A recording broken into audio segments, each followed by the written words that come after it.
In this lesson, we're going to continue discussing editing text. If you'd like to follow along, go into your File menu to Open. And in the Working Files folder, go into Chapter number 5 and select the file called Find Change, and just click Open. Every time I place text in Indesign, I take certain steps before formatting. As I mentioned in a previous lesson, I first turn on my invisible characters. Why don't we do that?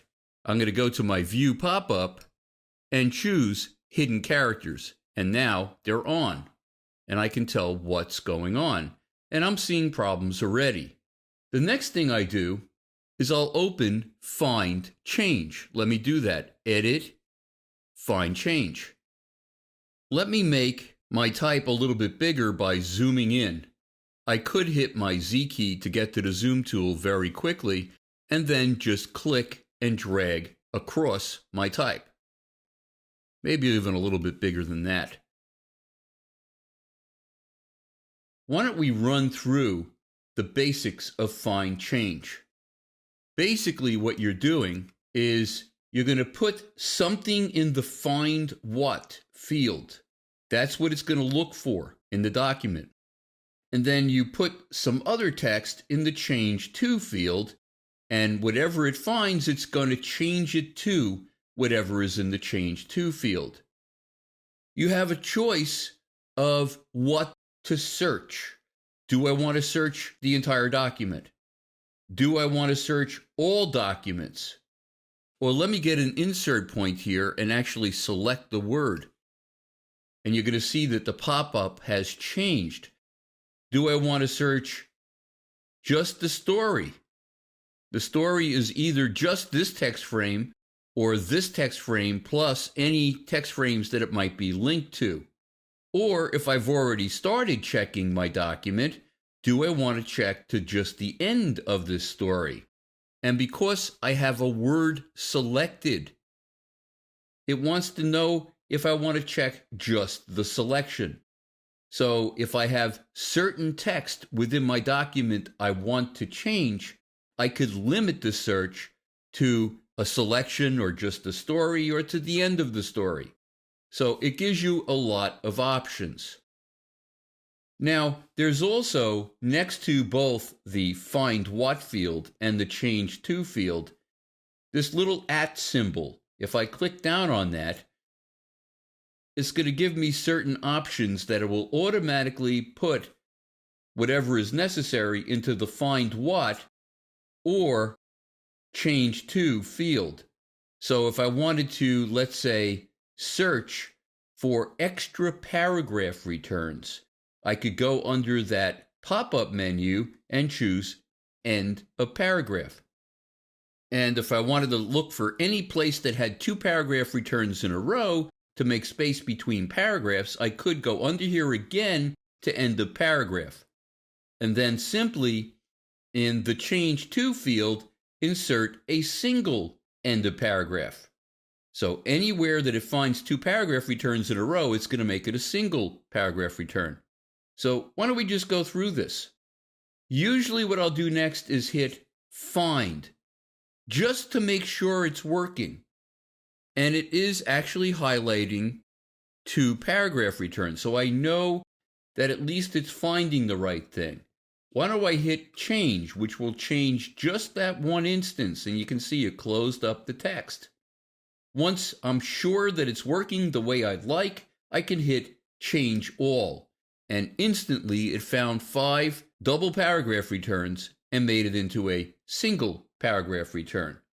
What are some of the common typographic and formatting mistakes that I might search for? One of the big ones is there are still writers out there who insist that sentences end with a period and 2 spaces. That may have been true on a typewriter. It is not true with real type. So I always search for, let me just select my Find What field, and I'm going to type a period with 2 spaces. I'm going to do the same thing here. Change to period with 1 space. Let's see if there's any double spaces after period. I'm going to hit Find. and it found one already. Let me hit change to make sure it's eliminating one of those spaces. And yes, it did. Let me hit change all now that I know that it's working. And it found 12. So I'm going to have to talk to this writer and tell him there's only one space after a period, not two. Another thing that's quite common is people will use the wrong kind of a dash. There's hyphens, there's dashes, there's N dashes, which are the medium width dashes, and there's M dashes, which are the very long dashes. And I can see already that there are places in here that there are two dashes in a row. I'm going to select one of them right now, and I'm just going to copy. You can also just copy and paste into the fields. So I'm going to make sure I delete what's in here and just paste. And then instead of my period and a space, which I looked for last time, I'm going to go under that special characters pop-up for replace and go to hyphens and dashes, M dash. And let's see if it's working. I'm just going to hit find. Well, it found that one that was already highlighted. Let me just hit change to make sure it's working. And now it put in an M dash, a long dash. So it did work. Let me hit change all. Well, it found two more. Let me click OK. And so it found a couple of more places where there are two hyphens instead of the long dash. But what else is there? Well, there's a special character called an ellipsis. It looks like 3 periods in a row, but it is not 3 periods in a row. It is a special character that is kind of like a pause. It's kind of like a long pause in a sentence to set apart part of the sentence from other parts of the sentence. So it's almost like an aside. And so what I'm going to do is I'm going to look for everywhere that there's 3 periods typed in a row. So I'm going to type 1, 2, 3 periods. And instead, I'm going to change it to, in my little pop-up there, symbols. There it is right there, an ellipsis. And let's see if it's working. I'm going to hit find. It found one. Those are 3 periods in a row. I want to change it into an ellipsis. Let me hit change to make sure it's actually working. And you can see it looks like 3 periods, but it's a single character where the space between those dots is further apart than periods would be. Well, what else can I look for? I can actually look for formatting as well. That's this area at the bottom, find format and change format. Well, in this particular case, I'm not looking necessarily for particular words, but why don't we put some words in here? I'm going to type, actually, I'm just going to copy it right here. I'm going to select find change and copy it. And I'm going to paste it in here into find what. And so it doesn't change to nothing or something I don't want it to. What I'm going to do is paste the same exact words in the change to field. And here's where the magic happens. You'll notice that every one of my find change word combinations here has an underline under it. Maybe I don't want that underline. I'm going to do something else instead. So I'm going to click in the field, in the find format field, or I could have just clicked on this little magnifier glass over the top of the type, little button over here, that will bring me into the same exact dialog window. Now, what do I want to do? I don't have any character styles or paragraph styles set up to search for at this point. So what I'm going to do instead is go through some of the options that are along the side over here. There's basic character, and what I'm looking for is the underline. I don't want it to be underlined, so I am going to check that. It's going to find any place that it says find change that has an underline.